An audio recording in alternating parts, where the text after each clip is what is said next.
Hallo ihr liebe Leid, hier ist wieder die Yankee mit Let's Play Gothic 2 auf Pelzig. So, jetzt gucken wir mal, wie stark du bist, du Feuerteufel Scheißgetier. Ich weiß, du hast das Bewegungsmuster von einem Schattenläufer.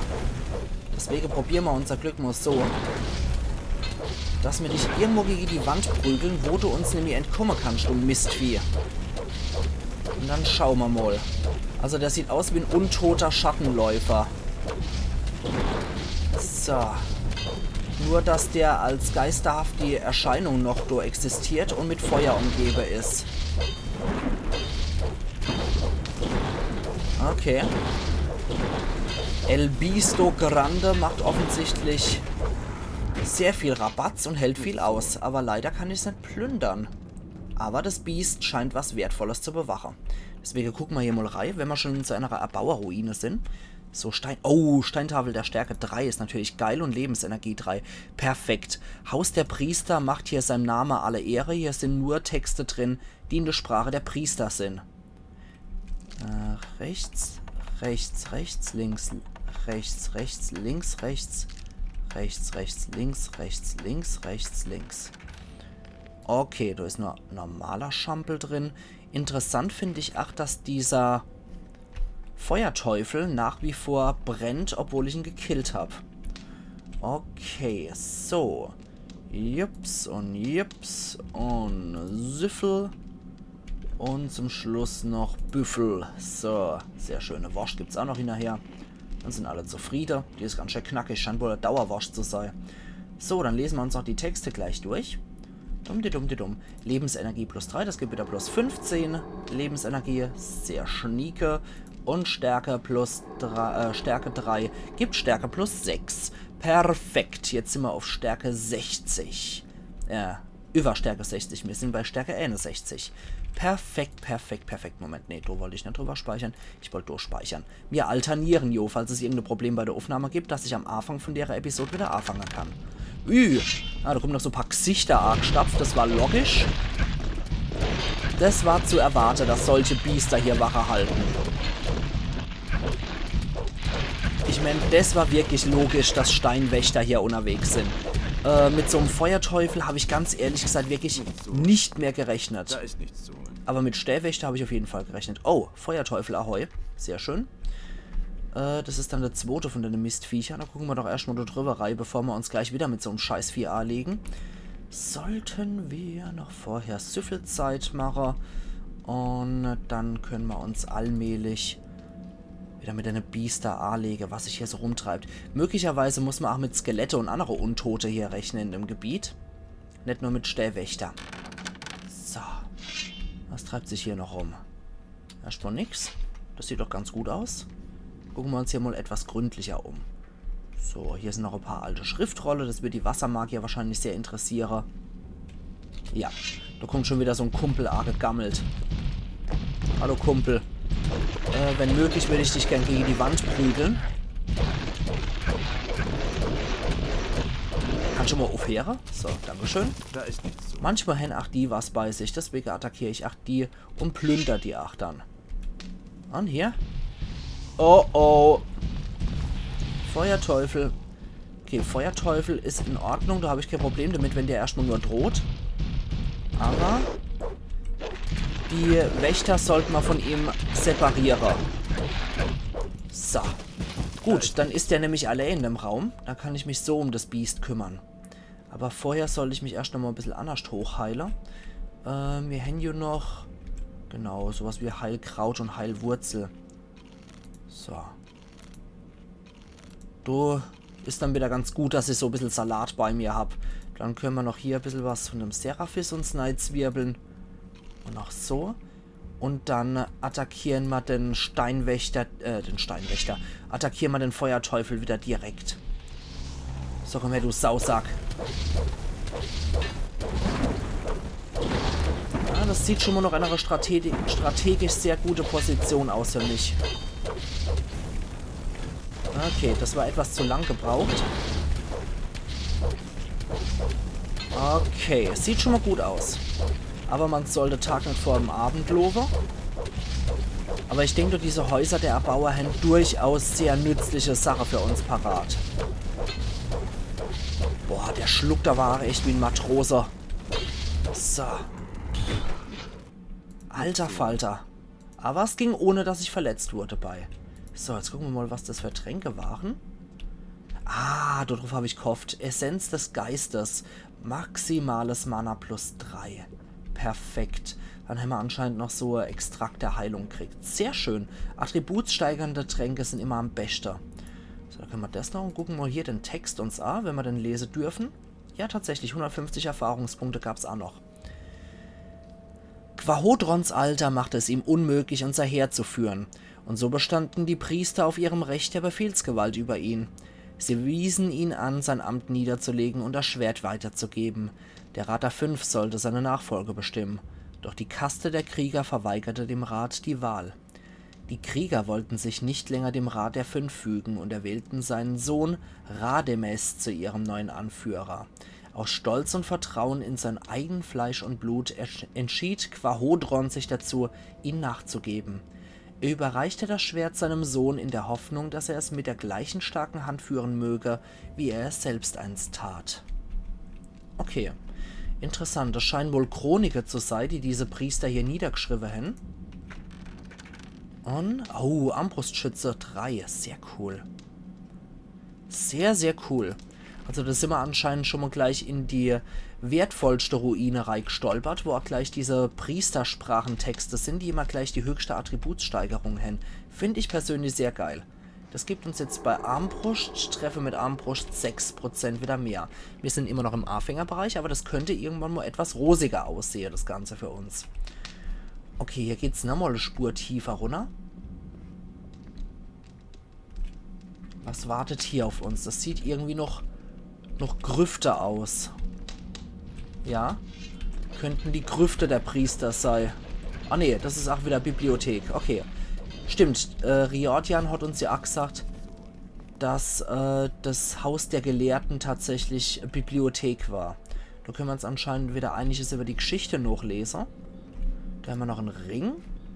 Was ist dann das für ein Ring? Gerade mal gucken. Ring des Wassers. Feuerring, Erzhaut, Eisenhaut. Ring der Magie könnte das sein. Wird eigentlich auch ganz gut passen dazu. Okay, was haben wir hier drin? Alte Steintafeln, goldene Schale und Schatulle. Da wird sich dann wieder jemand anderes freuen, und zwar ein gewisser Watras. So, gucken wir doch nochmal. 11 Stück Hämmer. Ich glaube, bei 10 gibt es einen Mana-Bonus, den wir kriegen können. Die Kaste der Krieger hatte den Zorn unseres Gottes heraufbeschworen. Rademes, der Nachfolger Quahodrons, wurde gebannt. Aber seine böse Macht erreichte uns selbst vom Ort seiner Verbannung noch. Wir waren machtlos dagegen. Adanos Zorn hat Jakendar getroffen. So. Dann lesen wir nochmal hier die Texte durch, die sich uns hier darbieten. Gibt es nochmal 150 Erfahrungspunkte. Quahodron, der Hohepriester Kadimon und ich selbst berieten in diesen Hallen über einen Weg, Rademes und das Schwert zu bezwingen. Quahodron und Kadimon waren der Meinung, dass Rademes mit vereinten Kräften im Kampf besiegen zu können. Ohne das. Quahodron und Kadimon waren der Meinung, Rademes mit vereinten Kräften im Kampf besiegen zu können. Doch ich kannte die Macht des Schwertes zu gut, um daran glauben zu können. So machte ich von meinem Recht Gebrauch, die Entscheidung der beiden anderen zu überstimmen. Ich beschloss stattdessen, Rademes mit einer List zu überwinden. Quahodron folgte der Entscheidung des Rates. Er begab sich in den Tempel Adanos und schickte nach seinem Sohn. Der Hass seines Sohnes hatte schon solche Gestalt angenommen, dass Rademes in wilder Raserei in den Tempel stürmte, um seinen Vater zu richten. Er erkannte unsere Pläne erst, als es für ihn zu spät war. Quahodron verschloss die heiligen Kammern des Tempels hinter sich, und Rademes war für alle Zeiten im Tempel gefangen. So. Reizend. Scheint so richtig toll abgegangen zu sein hier in Jakendar. Haben wir noch einen Text für 150 Erfahrungspunkte. Rademes war schwach. Der Wille des Schwertes übermannte ihn und machte ihn zu seinem Werkzeug. Das Leid und die Grausamkeiten, die er in seiner Verblendung über unser Volk brachte, vermochten nicht einmal mehr die Heiler zu lindern. Das Schwert erkannte schnell, dass das Volk zu schwach war, um seine Pläne zu durchkreuzen. Allein die Macht unserer Ahnen konnte ihm noch gefährlich werden.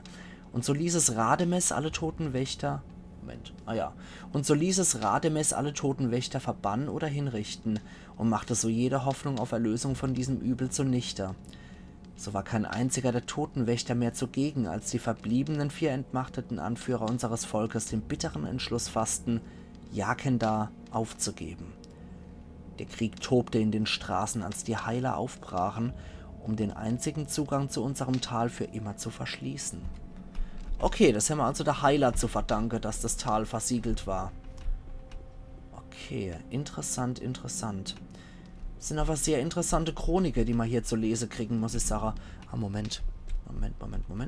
Dass hier in der Nische eventuell noch irgendwas steckt, was für uns nützlich sein könnte. Das ist ja schon fast wie bei meinen Let's Read Videos, wenn ich hier was vorlese und im Hintergrund prasselt der Kamin dann. Wobei ich zugeben muss, bei meinen Let's Read Videos verhaspel ich mich natürlich und dann kann ich das einfach im Nachhinein schneiden, dass es noch um flüssige Text immer klingt, dass ich immer die optimierte Version habe von dem, was ich da vorlese. So, jetzt kümmern wir uns nochmal um das Mistvieh. Und gucken nochmal, was hier unterwegs ist. Okay. Ja, schnell weg, bevor der Feuerteufel auch noch zu dem Spiel dazukommt. Genau, erstmal nur die Stählwächter. Ja, die sind schon lästig, weil die jedes Mal ein bisschen Schade verursachen, die Viecher. Deswegen, die können schon ziemlich nervig sein. So. Okay, ich muss in der hohen Halle anscheinend auch damit rechnen, dass mich solche Feuerteufel immer wieder attackieren könnten. So, nochmal speichern. Und... Oh, scheiße. Da sind noch genug von den anderen Viecher. Okay. Ja, das Biest gibt natürlich nicht so schnell auf. Das war logisch. Okay, draußen wird es wieder hell. 5:18 Uhr haben wir schon. Kommen die Stählwächter nicht? Nee. Okay, dann lösen wir das anders. Und zwar locken wir zuerst den Stählwächter wieder an. So. Du bist erstmal befreit.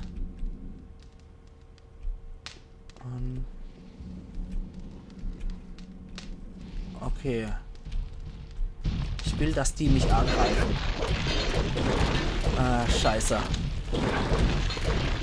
Jetzt muss es schnell gehen, genau. Und dann muss es noch schneller gehen.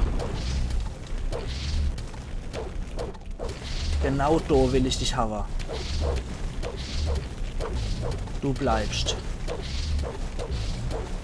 So, gut. Solange ich die Viecher halt nur gegen Wand stelle kann, ist alles in Ordnung. Dann habe ich sie in der Falle, dann kann ich die einfach so niederknüppeln. Aber so im freien Kampf habe ich echt keine Chance. So. Da ist nichts zu holen. Gut. Dann. Nichts zu plündern. Der hat auch nichts bei sich. Alle hopp. Gut, hier ist noch ein Sarkophag von jemand. Und hier sind noch 2 Pulte. Okay, Gold haben wir hier noch. Und ich glaube, da draußen war noch ein bisschen Heilkraut. So, Gold. Das scheint dann hier die Grüfte zu sein. Ah, das Heilkraut habe ich mal wohl geholt. Bibliotheksgrüfte, wie es aussieht. Okay, Bogenschützetafel. Ja, die bringt mir leider wenig, aber ich nehme sie einfach mal mit. Und lese auch. So, hier gibt es noch Feuerkraut und eine gelbe Steintafel. Aha. Das könnte auch was sein, was Saturas interessiert. Ich gucke mal das Ding mal an. Ah, da ist er. Eine gelbe Steintafel. Ich, der sich gegen den Entschluss der 3 gestellt hatte, erbaute die erste Falle. Und nur ich kenne die richtige Pforte. So. Dann können wir noch das andere Ding lesen. Und hier jetzt nochmal Bogenschieße plus 6. Sehr schön. Okay. Gut. Wenn das alles an Gegner war, und ich denke, das war alles an Gegner, dann kann ich mich hier auch direkt zurück teleportieren zu dem Magier und mal eine Runde Penne gehe. Noch ein paar Spruchrollen und ein paar Tränke. Das ist auch nie verkehrt. Spruchrolle, was haben wir dann da noch? Auch ein paar nette Sachen. Haben wir mal schwere Wunden heilen. Können wir auch so machen. Dann müssen wir nicht schlafen gehen. So, perfekt. Perfekt. Ah, Verwandlung Feuerware an. Na, das nenne ich mal praktisch. Ein Kugelblitz haben wir auch noch gekriegt. Und ansonsten war es das, glaube ich. Ja, sieht so aus. Die haben wir schon geplündert, ne? Ja, genau. Die hatten wir schon. Hier die Sarkophage kriegen wir nicht auf. Also die können wir nicht plündern, um zu gucken, ob die noch eventuell irgendwelche Grabbeigabe bei sich haben. Lesen wir mal die Texte. 150 Erfahrung. Denn nur den Totenwächtern war es möglich, die Ahnen zu rufen. Ihre Abwesenheit schmerzt tief. Ohne den Rat der Ahnen sind wir der Willkür unseres Volkes ausgeliefert. Die Heiler wurden entsandt, das Portal zu versiegeln und den Schlüssel zu vernichten. Nur Adanos weiß, was mit ihnen geschah und ob sie ihr Ziel jemals erreichten. Die Kriegerkaste ist vernichtet durch den Zorn Adanos. Das Herz des alten Kriegerfürsten ist gebrochen. Nur die verbliebenen Priester schüren noch die Hoffnung und predigen unablässig von der Wiederauferstehung unserer einst so prächtigen Stadt. Doch wir, die Gelehrten, kennen die bittere Wahrheit. Jaqen-Da ist gefallen und wird im Strom der Zeit vergehen. Okay, da haben wir nochmal die Kaste aufgelistet. Und dann hier nochmal, also die machthabende Kaste. Nummer V150. Radames war auf immer eingeschlossen im Tempel Adanos, doch die Macht des Schwertes war nicht gebrochen. Sein Einfluss war schon groß geworden. Das Morden in den Straßen wollte nicht enden. Adanos Zorn war es, der alles beendete. Das Meer hob sich über Jaqen-Da und überflutete die ganze Stadt. Nur noch die höher gelegenen Tempel und Bauwerke waren nahezu unangetastet geblieben. Die wenigen, die diese Katastrophe überlebten, hatten nunmehr nicht die Kraft, die Stadt wieder aufzubauen. Und so war das Schicksal von Jaqen-Da besiegelt. Oh Mann. Dann wissen wir jetzt Bescheid. Bei der Gelehrte waren wir drin. Haben wir sehr viel interessante Storys erzählt kriegt und wissen jetzt so ziemlich, was zu dem Untergang von der Stadt geführt Da hat. ist nichts zu holen. Die Biester können wir leider nicht plündern oder so. Aber wir sind an sich jetzt hier durch. Hier war nichts mehr, oder? In dem Regal. Nee. Dann können wir jetzt nämlich raus aus dem Canyon. 6:25 Uhr haben wir's. Die Herren Wassermagier werden wahrscheinlich alle auch wach sein. Und dann können wir ihnen berichten, was wir hier im Haus der Gelehrte rausgefunden haben. Und dann können wir direkt ab Richtung Osten zum Sumpf. So. Gut. Dann sind wir hier mit dem Canyon völlig fertig. Den haben wir jetzt absolut erledigt. Da gibt es nichts Interessantes mehr, was wir uns noch holen könnten.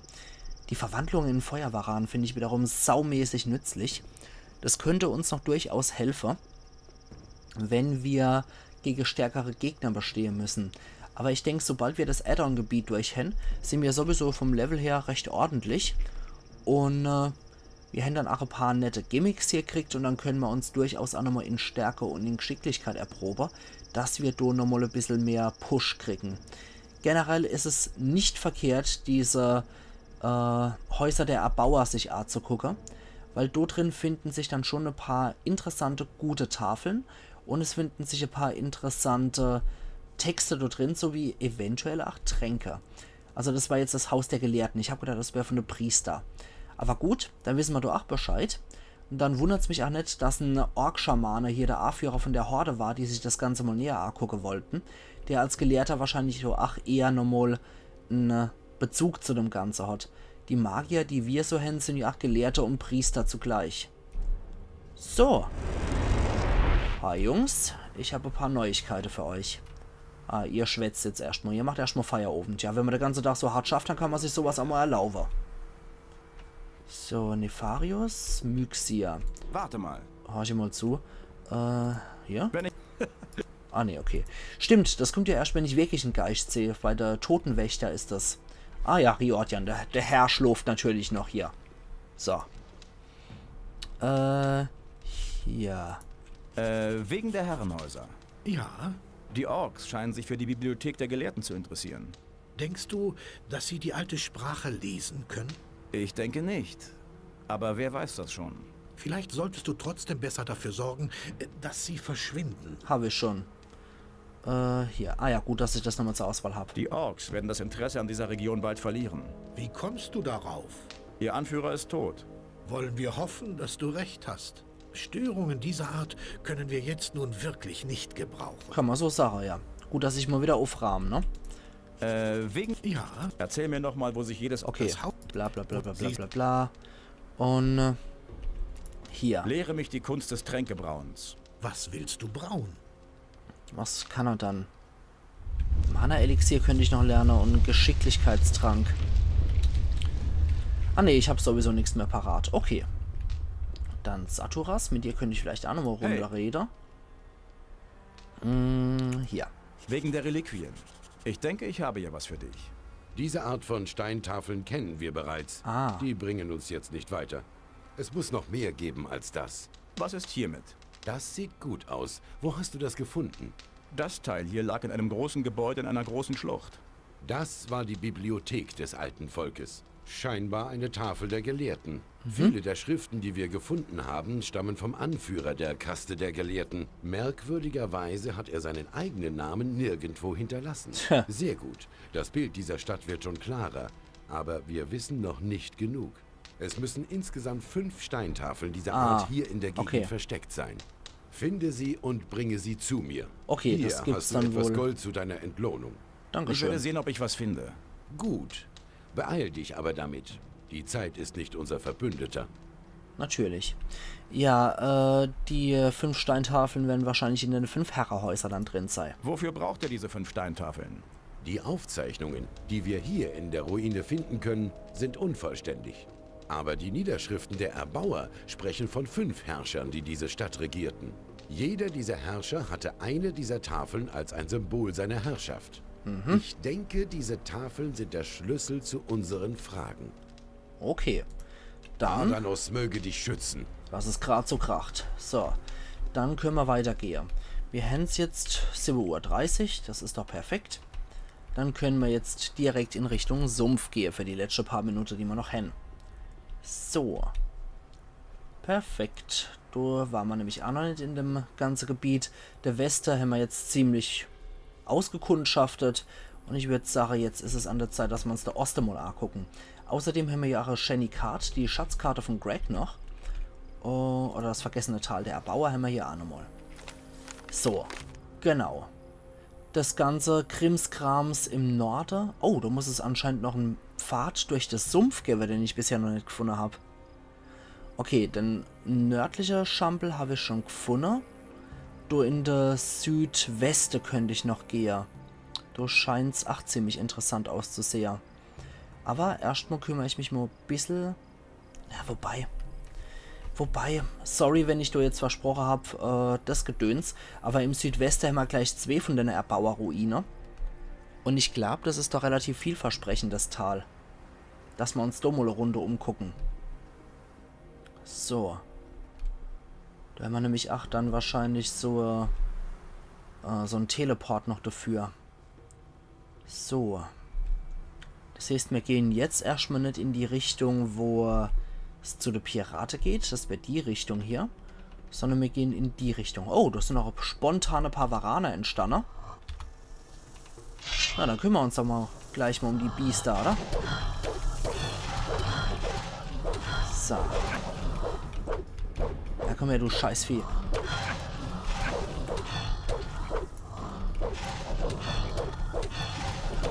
So. Das ist das Gruselige an den Varaner, finde ich. Die bleiben dann so lange in so einer Schockstarre drin, bis sie dann einfach wieder aus heiterem Himmel angreifen. So. So, Delle. Gut. Das hat sich mal wieder relativ fix erledigt. Dann können wir weitergehen. So, das wäre dann der Weg, den wir gehen sollten, ne? Vergessenes Tal der Erbauer. Genau, das ist dann der Weg, den wir gehen können. Dann schauen wir uns mal in der Richtung um, weil Wildnis in der Dunkelheit ist jetzt auch nicht so knorke. Genauso wenig wie Sumpf in der Nacht. Das muss auch nicht unbedingt sein. So. Weil hier geht es auf jeden Fall, glaube ich, in Richtung Haus der Totenwächter. Das ist dann wieder was recht Interessantes. So. Schnauf mich nicht da, du Mistvieh. So. Dann gucken wir mal, was es hier noch Schönes gibt. Okay, hat sich erledigt. Waldbeere. Aber hier gibt es auf jeden Fall jede Menge Biester Da ist nichts zu. in der Wildnis. Haben wir hier noch was? Nee. Oh, da geht es anscheinend nur arg tief runter. Das wollen wir nicht rausfinden, wie tief es da runter geht. So. Ah, Snapper. Snappel die Beppel. Dann komm mal her. Oh, 2 sind schon da. Mal gucken, wie viel es noch wären insgesamt. Aber ich glaube, ihr solltet kein Problem hier für mich sein. So. Dann kommt noch ein dritter. Hallo Spießgeselle Nummer 3. Sehr schön. Ah ja, von denen kann ich jetzt auch die Zähbrecher. Und ihr Haut kann ich auch noch abziehen. Perfekt. Gut. Dann kommen wir hier auf jeden Fall in die Nähe von 2 hohe Herrschaftshäuser. So. Und bei denen gibt es auf jeden Fall auch wieder schöne Sachen abzustauben. Und da können wir dann auch wirklich einen Geist begegnen. Da muss ich dann Myxie de Fu berichten. Ich glaube, das ist so Jägerhütte hier in dem Talkessel. Irgendwelche Biester sind hier auch noch. Was zur Hölle? Ah, das sind Sumpfratter. Okay. Alles klar. Gut, hier ist noch ein Trank. Sehr schön, den nehmen wir auf jeden Fall mit. Blauflieder ist erst einmal egal. Sumpfratter nehme ich doch auch ganz gern. Dafür nehme ich vielleicht sogar die Armbrust, um die zu erlegen, die Biester. Ja, guck mal, geknottelt. Die sind dann nämlich mit 2 Schüssen schon platt, die Viecher. Ich glaube, das geht erheblich schneller. So. Dann zack und zack. Und außerdem sind wir in der Armbrust jetzt an, nämlich gerade unbedingt der große A-Fänger. Ja, jede Menge Weidenbeere und Gedöns. Truhe im Nichts. Links, rechts. Alte Steintafel und eine alte Münz. Okeli. Gut, dann. Das ist einfach nur Butlerfleisch. Hoch! Hoppenla! Ja. Genau. Ja, und dann machen wir mal das Ding. So, gucken wir nochmal. Okay, der Mistkerl joggt immer noch hierher. Ach ja, gucken wir mal, ob wir euch nicht so eine Wassermagier locken können. So. Gucken wir doch mal, ob man die Viecher nicht irgendwie zu der Wassermagier locken können. Okay, die sind so clever hier. Rüber zu Schwapper. Ah, der ist nicht so clever. Okay. Dann muss ich jetzt mal ganzes Kampfgeschick beweisen gegen den Ork. Und ich muss die einfach nur in unfaire Stelle locken, dann klappt sowas normalerweise. Oh scheiße, noch ein Treffer und ich bin gefickt. Und von einem Ork will ich das nicht sein. So viel kann ich verroten. Ja, okay, es ist passiert. Igitt. So, große Klasse. Ganz große Klasse. Ich habe hier das letzte Mal gespeichert. Ganz große Klasse. Wunderbar. Ich freue mich gerade wie Boller. Ich würde mal sagen, ihr liebe Leute, wir sehen uns morgen wieder zu Let's Play Gothic 2 auf Pelzig. Und dann gehen wir nicht da runter in die Wildnis, sondern wir gehen in den Sumpf. Wir sehen uns morgen dann wieder, wenn wir direkt beim Sumpf dann ankommen. Also machen's gut und bis morgen dann wieder. Iron Yankee.